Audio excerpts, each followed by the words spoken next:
நாம தினமும் பார்க்குற ராசி பலன்ல ஆறாவதா வரக்கூடியதா இருக்கு இந்த கன்னிராசி.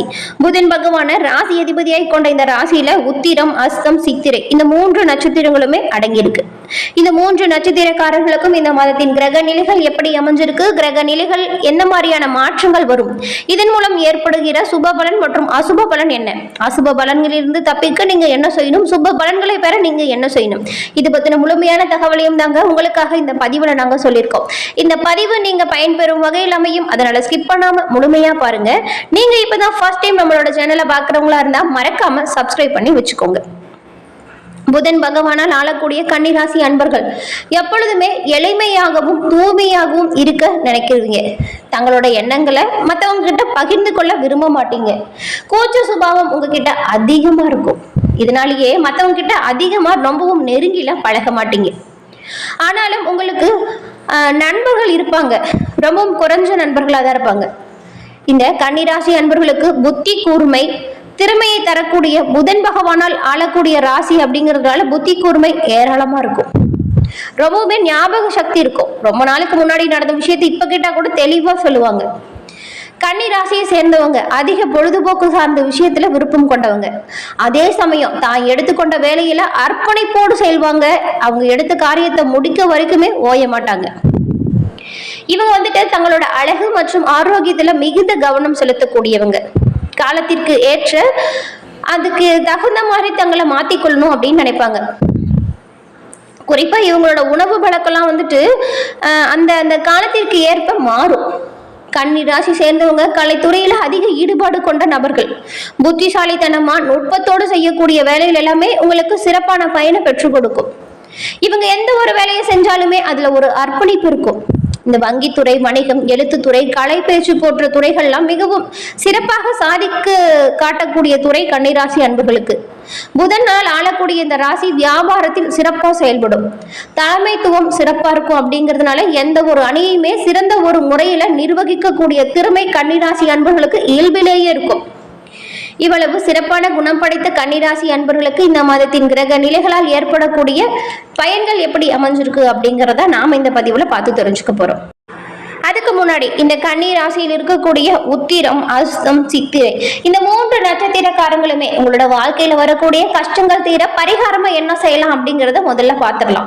புதன்கிழமை தோறும் அருகில் இருக்கும் ஐயப்பன் மற்றும் சாஸ்தா கோவிலுக்கு சென்று நெய் தீபம் ஏற்றி வழிபட்டு வருவதன் மூலம் அனைத்து நன்மைகளையுமே உங்களால் பெற முடியும். ஐயப்பனின் பரிபூர்ண அருளுமே இந்த கன்னிராசி அன்பர்களுக்கு உண்டு.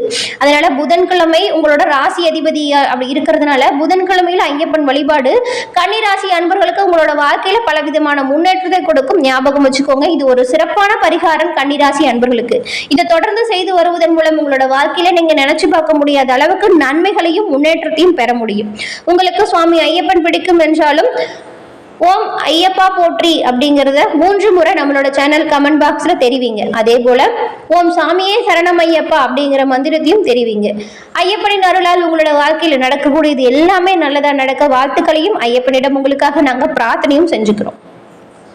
இந்த கன்னிராசியில் இருக்கக்கூடிய உங்களுக்கு கிரக நிலைகள் எப்படி அமைஞ்சிருக்கு அப்படிங்கிறத பார்க்கலாம். இந்த ஆண்டில் சனி பயிற்சி, ராகு கேது பயிற்சி, குரு பயிற்சி இந்த 3 முக்கிய கிரகங்களின் பயிற்சியுமே இந்த மாதம் நடக்க போகுது. சனி பயிற்சி ஏற்கனவே தொடங்கிடுச்சு. இந்த மாத தொடக்கத்துல ராகு கேது பயிற்சி மற்றும் குரு பயிற்சியும் நடக்க இருக்கு. இந்த மாதம் தொடங்கியுள்ள நிலையில கன்னிராசி அன்பர்களுக்கு கிடைக்கக்கூடிய பலன்கள் எப்படி இருக்குன்னு பார்க்கலாம். இவ்வளவு பயிற்சிகளுமே நடக்குது இந்த மாசத்துல. ஒவ்வொரு கிரகங்களுமே குறிப்பிட்ட கால இடைவெளியில ஒரு ராசியிலிருந்து இன்னொரு ராசிக்கு பயிற்சி ஆகிறது வழக்கம். இந்த ராசி மாற்றம் அப்படிங்கிறது கிரகங்களின் நிலைகளுக்கு ஏற்படும் மாற்றம். சில ராசிக்காரர்களுக்கு இது சுப பலன்களையும் கொடுக்கும், அசுப பலன்களையும் கொடுக்கும். இந்த ஆண்டின் மார்ச் மாதம் முடிஞ்சு இந்த ஏப்ரல் மாதம் தொடங்கியிருக்கு இல்லையா? இப்போ சனி பயிற்சியின் மூலமா உங்களுக்கு கிடைக்கக்கூடிய பலன்கள், அதுவும் மே மாதம் 12ஆம் தேதி வரைக்கும் ராகு கேது பயிற்சி, 14ஆம் தேதி குரு பயிற்சியும் நடக்குது. உங்களோட ராசிக்கு அனுகூலமா கிடைக்கக்கூடிய பலன்கள் என்ன மாதிரியான வாய்ப்புகள் உங்களுக்கு புதிதா இருக்கும், இது வரைக்கும் இருந்த கஷ்டத்திற்கு என்ன பலன் அப்படிங்கறத தொடர்ந்து பார்க்கலாம். கன்னி ராசிக்கு உங்களோட ராசியின் 7வது இடத்துல சனி மற்றும் சூரியன், ராகு, புதன், சுக்கிரன் இந்த 5 பெரிய கிரகங்களின் கூட்டு சேர்க்கையுமே அமைஞ்சிருக்கு. சனி பயிற்சியில உங்களுக்கு கண்டக சனி தொடங்குது. கோச்சார ரீதியா அது அவ்வளவு நல்ல அமைப்பா எடுத்துக்கொள்ள முடியாதுங்க. இந்த சமயத்துல நன்மைகள் கொஞ்சம் குறைவாகத்தான் இருக்கும். அதுவுமே கொஞ்சம் படிப்படியா தான் நடக்கும். எந்த விஷயத்துல நீங்க கவனமா இருக்கணும் அப்படின்னு பார்த்தா, உங்களுடைய வாழ்க்கை துணையுடன் அடிக்கடி கருத்து வேறுபாடு, மோதல்கள் வரலாம். அதனால உங்களோட வார்த்தைகள்ல கவனமா இருக்கணும். வீண் வாக்குவாதம் செய்வதை முற்றிலும் தவிர்க்கணும். எந்த ஒரு விஷயமா இருந்தாலும் பொறுமையை கடைபிடிங்க. கொஞ்சம் விட்டு கொடுத்து போறது நல்லதுதான். வாழ்க்கை துணையுடன் கருத்து வேறுபாடு வரும் பொழுது கவனமா இருக்கணும். தேவையில்லாம வீண் வாக்குவாதத்தை தொடர்ந்து மேற்கொள்வதை நீங்களா குறைச்சிக்கணும். அது மட்டும் இல்லாம உறவுகள் மற்றும் நண்பர்கள் இடையேவும் தேவையில்லாத மனக்கசப்பு வருவதற்கு வாய்ப்பு இருக்கு. யாரையும் நம்பாமல் இருக்கிறது இந்த காலகட்டம் உங்களுக்கு சிறப்பானதா இருக்கும். ஏன்னா நம்பி ஒரு விஷயத்த செஞ்சு அதுல பின்னடைவு வரும் பொழுது இந்த சண்டை சச்சரவுகள்ல ஈடுபட்டு அதுல பெரிய மன வருத்தம் வரும். முடிஞ்ச அளவுக்கு யாரையும் நம்பாம உங்களோட சொந்த உழைப்பாலையும் சொந்த முயற்சியாலையும் முன்னேற பாருங்க.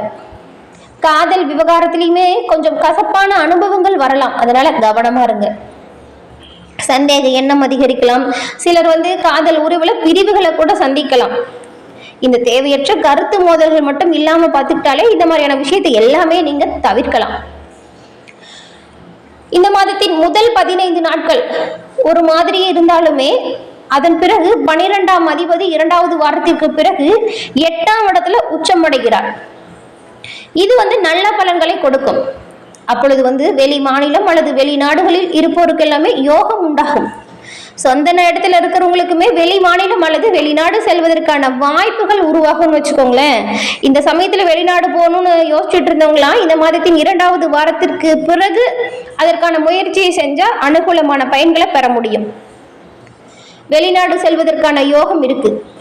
மாணவர்களுக்குமே வெளிநாடு சென்று உயர்கல்வி படிக்கணும் அப்படின்னு நினைக்கிறவங்களுமே இந்த மாதத்தின் 2வது வாரத்திற்கு மேல அதற்கான முயற்சிகளை செஞ்சா நல்ல பயன்கள் உண்டாகும். அதுக்கு முன்னாடி செஞ்சீங்கன்னா அது சரி வராம கிடைக்காம கூட போகலாம். உத்தியோகம் மற்றும் குடும்பம் இதுல மகிழ்ச்சி உண்டாகும். தொழில் ரீதியாகவுமே வியாபாரிகளுக்கு நல்ல ஒரு நன்மை வரும். தொழிலை பொறுத்த வரைக்குமே தொழில் செய்யறவங்களுக்கு உங்களோட தொழிலை எதிரிகளின் தொல்லை அதிகரிக்கலாம். அதனால் மனக்கவலை வரலாம். கடன் பத்தின கவலை உருவாகலாம். ராகு கேது பயிற்சியில ராகு உங்களோட ராசிக்கு 6வது இடத்திற்கு பயிற்சியாகி நல்ல பயன்களை தருவார். அதனால கவலைப்பட தேவையில்லை. படிப்படியா உங்களுக்கு முன்னேற்றம் வரும். 15 நாள் நீங்க எவ்வளவு கஷ்டப்படுறீங்களோ அதுக்கு பிறகு உங்களுக்கு எல்லாமே யோக பலன்கள் தான். அதனாலதான் யோக பலன்கள் இருந்தாலுமே இந்த மாதிரியான பிரச்சனைகள் எதுவும் வரக்கூடாதுங்கிறதுனாலதான் நாங்க கவனமா இருங்க அப்படின்னு சொல்றோம். ஏன்னா அப்ப பெரிய முதலீடுலாம் போட்டு நஷ்டம் வந்துருச்சுன்னா அடுத்த 15 நாள்ல அந்த முழு நஷ்டத்தையும் ஈடுகட்ட முடியுமான்னு பார்த்தா முடியாது. அதனால நீங்க கவனமா இருந்தீங்கன்னா அதுக்கு பிறகு வரக்கூடிய நல்ல நேரத்திலையும் நல்ல பயன்கள் இது எல்லாமே வரும் பொழுது உங்களுக்கு மகிழ்ச்சி அதிகரிக்கும். அப்ப போய் இருக்கிற பிரச்சனையெல்லாம் தீர்க்கணும்னு நினைச்சிட்டு இருந்தீங்கன்னா உங்களுக்கு அந்த மனக்கவலைகள் இன்னும் அதிகமா தான் இருக்கும். ஆரோக்கியத்திலையுமே சிறப்பான முன்னேற்றம் உருவாகும். இருந்தாலுமே உங்களோட ராசியை சனி பகவான் பார்க்கிறார். அதனால உங்களோட செயல்பாட்டுல தளர்வு வரலாம். கவனமா இருங்க. கூட்டு தொழிலில் மிகவும் கவனமா செயல்படணும். நண்பர்களுடன் இணைந்து புதிய முயற்சிகளை மேற்கொள்ளாமல் இருப்பது நல்லது. எதிலுமே நிதானமா யோசிச்சு முடிவு செய்யணும். தடைகளை பார்த்து தளர்ந்து விடக்கூடாது. உங்களோட விடாமுயற்சியால் தடைகள் விலகவுமே வாய்ப்பு இருக்கு. பயணங்கள் மூலம் நன்மைகள் உண்டாகும். எந்த ஒரு விஷயமா இருந்தாலும் சரி நீங்க கொஞ்சம் கவனமா செயல்புரிஞ்சாலே போதும். கன்னி ராசியில் இருக்கக்கூடிய உத்திரம் நட்சத்திரக்காரங்களுக்கு இந்த மாதம் உத்தியோகத்தில் உயர்வு வரும். மனதில் இருந்த குழப்பங்கள் நீங்கி தைரியம் வரும். போட்டிகள்ல பங்கு பெறும் ஆர்வம் வரும். மனக்குழப்பங்கள் நீங்கி தெளிவான முடிவுகளை நீங்க எடுக்க போறீங்க. மற்றவங்க கிட்ட பழகும் போது மட்டும் கவனமா இருங்க. அஸ்தம் நட்சத்திரக்காரங்களுக்கு இந்த மாதம் குடும்பத்தில் உற்சாகம் இருக்கும். மற்றவங்க உங்களை அனுசரிச்சு போவாங்க. கணவன் மனைவிக்கிடையே மகிழ்ச்சியான நிலை வரும். நீங்க கருத்து வேறுபாடுகளை மட்டும் குறைச்சிக்கிறது நல்லது. தேவையில்லாத பேச்சின் மூலம் சண்டை சச்சரவுகள் வரலாம். கவனமா இருங்க. சித்திரை நட்சத்திரக்காரங்களுக்கு இந்த மாதம் தொழில் வியாபாரம் சிறப்பா இருக்கும். புதிய ஆர்டர்கள் கிடைக்கும் வாய்ப்பு இருக்கு. வியாபார வளர்ச்சியில் இருந்த தடைகள் நீங்கும். பழைய பாக்கிகள் வசூலாகும். அரசாங்கம் தொடர்பான விஷயங்கள் உங்களுக்கு சாதகமான பயனை கொடுக்கும். உத்தியோகத்திலையுமே உயர்வு வரும். நீண்ட தூர பயணங்கள் காரிய அனுகூலம் கொடுக்கும். சக பணியாளர்கள் மூலம் உங்களுக்கு தக்க உதவி வரும். புதன்கிழமை தோறும் அருகில் இருக்கும் ஐயப்பன் ஆலயம் மற்றும் சாஸ்தா கோவிலுக்கு சென்று நெய் தீபம் போட்டு வழிபட்டு வருவதன் மூலம் கன்னிராசி அன்பர்கள் தடைகளை நீங்கி நன்மைகளை பெற இந்த இறை வழிபாடு உறுதுணையா இருக்கும். என்ன நண்பர்களே, இந்த பதிவு நீங்க பயன்பெறும் வகையில் அமைஞ்சிருக்கும்னு நினைக்கிறோம். இந்த பதிவு பிடிச்சிருந்தா லைக் பண்ணுங்க, ஷேர் பண்ணுங்க, கமெண்ட் பண்ணுங்க. நீங்க இப்பதான் ஃபர்ஸ்ட் டைம் நம்மளோட சேனலை பாக்குறவங்களா இருந்தா மறக்காம சப்ஸ்கிரைப் பண்ணி வைங்க. உங்களோட நண்பர்களுக்குமே இந்த பதிவை ஷேர் பண்ணுங்க. உங்க கன்னிராசி அன்பர்களா இருந்தா பார்த்து பயன்பெறும் வகையில் அமையட்டும். தொடர்ந்து பார்த்தமைக்கு நன்றி நண்பர்களே. நன்றி, வணக்கம்.